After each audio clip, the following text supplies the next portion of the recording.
የደረሰንን ዜና እናሰማለን። ኢትዮጵያና ሩሲያ የኒውክሌር ቴክኖሎጂን ወደ ተግባር ለመለወጥ የሚያስችል ስትራቴጂካዊ ስምምነት ተፈራረሙ።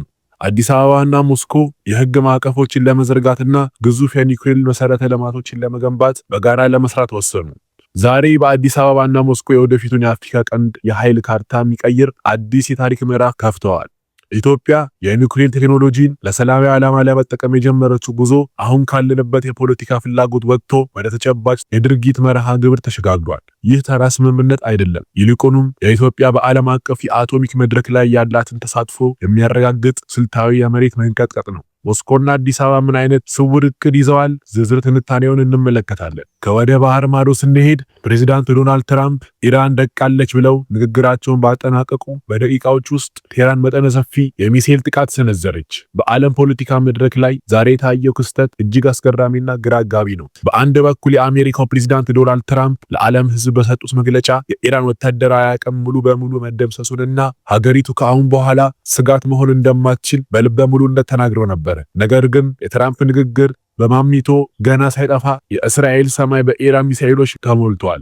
ይህ ተራ ወታደራዊ ግጭት አይደለም። ይልቁንም የዋሽንግተንን የድል ትረካ በቀጥታ የሚፈታተን ስልታዊ ምላሽ ነው። የሰሜን አሜሪካው መሪ ኪም ጆንግ ኡን ኢራን በአሜሪካና በእስራኤል ላይ ያከናወነች ያላቸውን ወታደራዊ እርምጃ በይፋ አወደሱ።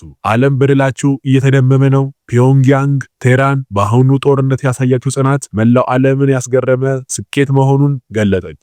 በሌላ ዜና የዓለም የጂኦፖለቲካ ዛሬ ከማይጠበቅ አቅጣጫ በከፍተኛ ድንጋጤ ተናውጧል። በመካከለኛው ምስራቅ ለሳምንታት በዘለቀው ጦርነት ውስጥ አሁን ደግሞ የሩቅ ምስራቋ የኒውክሌር ባለቤት ሰሜን ኮሪያ እጇን ለማስገባት መወሰኗን የሚጠቁም መረጃ ወጥቷል። የፒዮንግያንጉ ጠንካራ ሰው ኪም ጆንግ ኡን ለቴህራን በላኩት እጅግ ቀስቃሽ መልእክት ጦርነቱ ወደ አዲስና አህጉር አቋራጭ ምዕራፍ እንዲሸጋገር በር ከፍተዋል። ኪም ኢራን ድንቅ ስራ እየሰራች ነው ካሉ በኋላ ለዋሽንግተንና ለቴል አቪቭ የሚሆን አሰቃቂ የጥፋት ካርድ መዘዋል። ሰሜን ኮሪያ ወደ መካከለኛው ምስራቅ እሳት ውስጥ ለመግባት የወሰነችው ስልታዊ ምክንያት ምንድነው? ዝርዝር ስልታዊ ትንታኔውን እንመለከታለን። በሌላ ዜና ፕሬዚዳንት ዶናልድ ትራምፕ ኢራን የተኩስ አቁም እንዲደረግ ጠይቃለች ሲሉ በይፋ ተናገሩ። በምላሹም የኢራን መንግስት የትራምፕን ንግግር መሰረት የሌለው ውሸት ሲል በከፍተኛ ሁኔታ አጣጥሎታል። ፕሬዚዳንት ዶናልድ ትራምፕ ኢራን እጇን ለመስጠትና ተኩስ እንዲቆም ለመለመን ተገዳለች የሚል ትረካ ለዓለም ሲያቀርቡ፣ ኢራን ደግሞ ይህንን የፕሬዚዳንቱ ንግግር ስልታዊ ማታለል ስትገልጸዋለች። በዚህ ሁሉ መሃል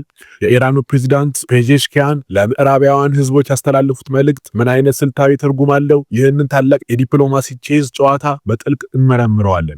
በሌላ ዜና በባግዳድ የሚገኘው የአሜሪካ ኤምባሲ በቀጣዮቹ 24 እና 48 ሰዓት ውስጥ መጠነ ሰፊ ጥቃት ሊሰነዘር እንደሚችል አስቸኳይ ማስጠንቀቂያ ሰጠ።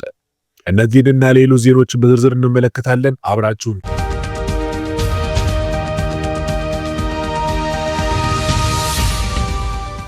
የኢትዮጵያ የኒውክሌር ኃይል ኮሚሽን ይፋ ባደረገው መረጃ መሰረት የኢትዮጵያና ሩሲያ በኒውክሌር ኃይል ልማት ላይ ስትራቴጂካዊ ፍኖተ ካርታ ተፈራርመዋል። የስምምነት ሀገሪቱ የኒውክሌር ቴክኖሎጂን ለሰላማዊ ዓላማ ማለትም ለኃይል አቅርቦት፣ ለሕክምናና ለግብርና ምርምር ለመጠቀም ያላትን ራዕይ ወደ ተግባር የሚያሸጋግር ነው። ፍኖተ ካርታውም ዝም ብሎ የቃላት ድርድር ሳይሆን ዝርዝር የህግ ማዕቀፎችን መዘርጋት፣ የመሰረተ ልማት ግንባታ፣ እጅግ የሰለጠነ የሰው ኃይል ማፍራትን ያካተተ ግዙፍ ፕሮጀክት ነው። ለምን ሩሲያ በሩሳቱም በኩል በዓለም ላይ ግንባር ቀደም የኒውክሌር ቴክኖሎጂ ላኪ ሀገር ናት። ኢትዮጵያን ከሩሲያ ጋር ያላትን ይህንን ስልታዊ አጋርነት ማጠናከሯ በሀገሪቱ የረጅም ጊዜ ኃይል ዋስትናን ለማረጋገጥ የወሰነች መሆኑን ያሳያል። ስምምነቱ የኒውክሌር ፕሮጀክቶችን በተጨባጭ ወደ ስራ ለማስገባት የሚያስችል ዝርዝር የድርጊት መርሃ ግብር የያዘ መሆኑ ግንባታው በቅርቡ ሊጀምር እንደሚችል በፍጥነት ፍንጭ የሚሰጥ ነው። ይህ ስልታዊ ለውጥ የኢትዮጵያን የኢኮኖሚ የጀርባ አጥንት ያጠነክረዋል። የኒውክሌር ኃይል አስተማማኝና ግዙፍ የኤሌክትሪክ አቅርቦት የሚሰጥ በመሆኑ የሀገሪቱን የኢንዱስትሪ መናኸሪያዎችን፣ የወደፊት የቴክኖሎጂ ከተሞችን ለመገንባት ዋነኛ ግብዓት ይሆናል። በተጨማሪም በአፍሪካ ቀንድ ውስጥ ኢትዮጵያን ብቸኛዋ የኒውክሌር ቴክኖሎጂ ባለቤት በማድረግ የቀጠናውን የጂኦፖለቲካ የበላይነት ዳግም ይገልጻል። አብረን እናየዋለን። ከውጭ ወዳገኘነው መረጃ ስንሄድ ፕሬዚዳንት ዶናልድ ትራምፕ ንግግራቸውን አጠናቀው በወጡበት በደቂቃዎች ውስጥ የእስራኤል መከላከያ ሰራዊት ከኢራን የተወነጨፈ በርካታ ሚሳኤል ማዕበሎችን መለየቱን አረጋግጧል። ይህ ጥቃት ትልቅ የፖለቲካ ትርጉም አለው። ትራምፕ በንግግራቸው የኢራን ጦር መሳሪያ ማምረቻዎች፣ የኒውክሌር ተቋማትና የወታደራዊ እዝ ማዕከላት ደቀዋል ሲሉ ለዓለም አውጀው ነበር። ይሁን እንጂ አሁን የተሰነዘረው የሚሳኤል ናዳ ቴህራን አሁንም ተገማች ያልሆነ ወታደራዊ አቅም እንዳላት ማሳያ ሆኗል። ወታደራዊ ተንታኞች እንደሚሉት ይህ የኢራን እርምጃ የታለመው በትራምፕ ንግግር ቀዝቃዛ ውሃ ለማፍሰስ ነው። ቴህራን ለአሜሪካና ለእስራኤል የላከችው መልእክት ግልጽ ነው። አቅማችን አንለቀቀም፣ አሁንም የእናንተን ከተሞች መምታት እንችላለን የሚል ነው።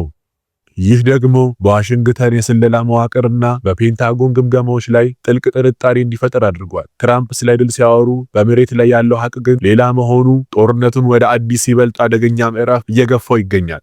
ሚያዝያ 6 ቀን እየተቃረበ ባለበት በዚህ ወቅት ይህ የሚሳኤል ናዳ የአሜሪካን መሬት ወረራ ዕቅድ ይቀይረው ይሆን? አብረን እናየዋለን።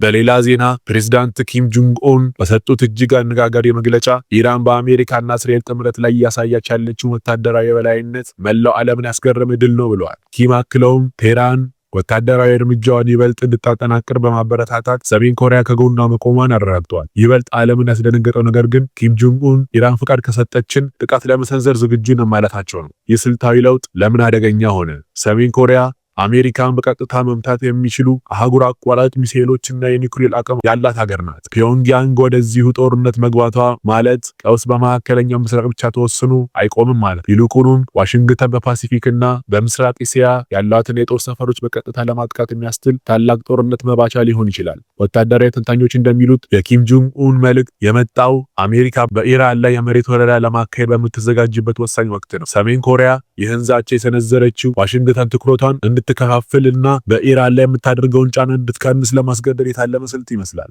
የፒዮንግያንግ ቴህራን ሞስኮ ስልታዊ ወዳጅነት አሁን በተግባር ወደ ጦርነት አጋርነት እየተቀየረ ነው። በተጨማሪም ፕሬዚዳንት ዶናልድ ትራምፕ በሰጡት ድንገተኛ መግለጫ ኢራን በደረሰባት ወታደራዊ ጫና ምክንያት ተኩስ አቁም እንዲቆም ወይም እንዲደረግ ጥያቄ አቅርባለች ብለዋል። ይህ የትራምፕ ንግግር የታለመው የኢራን ወታደራዊ ሞራል ለማዳከምና አሜሪካ በቀጠናው ያላት ፍጹም የበላይነት ለዓለም ለማሳየት እንደሆነ ተንታኞች ይገልጻሉ። ትራምፕ ኢራንን እንደ ተሸናፊ በመሳል ለሚያዝያ 6ቱ የመጨረሻ ውሳኔ ስለ ልቦናዊ መደላደል እየፈጠሩ ይመስላል። ሆኖም የቴህራን ምላሽ ፈጣንና ጠንካራ ነበረ። የኢራን ባለስልጣናት የትራምፕን አባባል ሙሉ በሙሉ ውድቅ በማድረግ ሀገራቸው ምንም አይነት ተኩስ አቁም ጥያቄ እንዳላቀረበችና አሁንም ለመፋለም ዝግጁ መሆኗን አስታውቀዋል። ይበልጥ ትኩረት የሚስበው ግን የፕሬዝዳንት ሰዑድ ፔሽኪያን ንግግር ነው። ፕሬዝዳንቱ ኢራን ከአሜሪካ ከአውሮፓና ከጎረቤት ሀገራት ህዝቦች ጋር ምንም አይነት ጠላትነት እንደሌላት በይፋ ተናግረዋል። ይህ የፕሬዝዳንቱ ንግግር ስልታዊ ልስላሴ ይመስላል። ወታደራዊ ተንታኞች እንደሚሉት ይህ የኢራን ስልት መንግስታትን ከህዝቦች የመለየት ጥበብ ነው።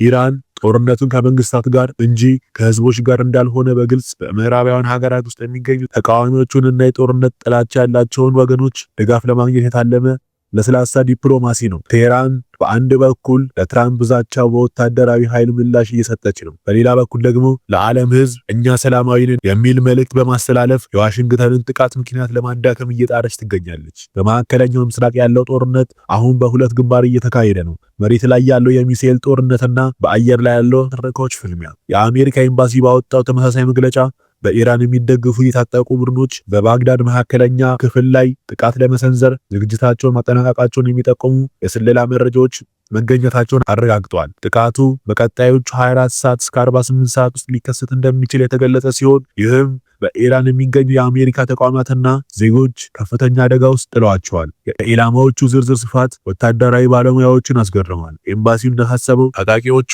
የአሜሪካን ዜጎች የንግድ ድርጅቶች፣ የኤነርጂ መሰረተ ልማቶች፣ ኤርፖርቶችና ዓለም አቀፍ ሆቴሎችን ጭምር ሊመቱ ይችላሉ። ለምን ባግዳድ? አሁን ባግዳድ አሜሪካ በቀጠናው ያላትን የዲፕሎማሲና የደህንነት መዋቅር የምታስተባብርበት ማዕከል ናት። ከዚህ አካባቢ የሚሰነዘር ማንኛውም ጥቃት ዋሽንግተን በኢራን ላይ ያላትን ወታደራዊ ትኩረት እንድትከፋፍልና በሀገር ውስጥ ከፍተኛ ፖለቲካ ጫና እንዲፈጠር የታለመ ስልት ነው። ይህ ስልታዊ ለውጥ ጦርነቱን ከመደበኛ የሚሳኤል ድብደባ ባለፈ ወደ ሁሉን አቀፍ ትርምስ እየገፋው ይገኛል። ቴህራን የመኖሪያ ቤቶችና የፖለቲከኞች መኖሪያ ይደበደባል በማለት ቀደም ሲል የሰጠችው ማስጠንቀቂያ አሁን በባግዳድ ጎዳናዎች ላይ ወደ ተግባር ሊለወጥ መቃረቡን ያሳያል። አሜሪካ ሚያዝያ 6 ቀን የመሬት ወረራ የምትጀምር ከሆነ ኢራን ደግሞ በመላ ቀጠናው የሚገኙ የአሜሪካ ጥቅሞችን አመድ በማድረግ ምላሽ እንደምትሰጥ ግልጽ መልእክት እያስተላለፈች ነው። ባግዳድ አሁን ከፍተኛ ወታደራዊ ዝግጁነትና በድንጋጤ ውስጥ ትገኛለች። ውድ ተመልካቾቻችን ለዛሬ ያዘጋጀነው ስልታዊ ትንታኔ ይህን ይመስል ነበረ።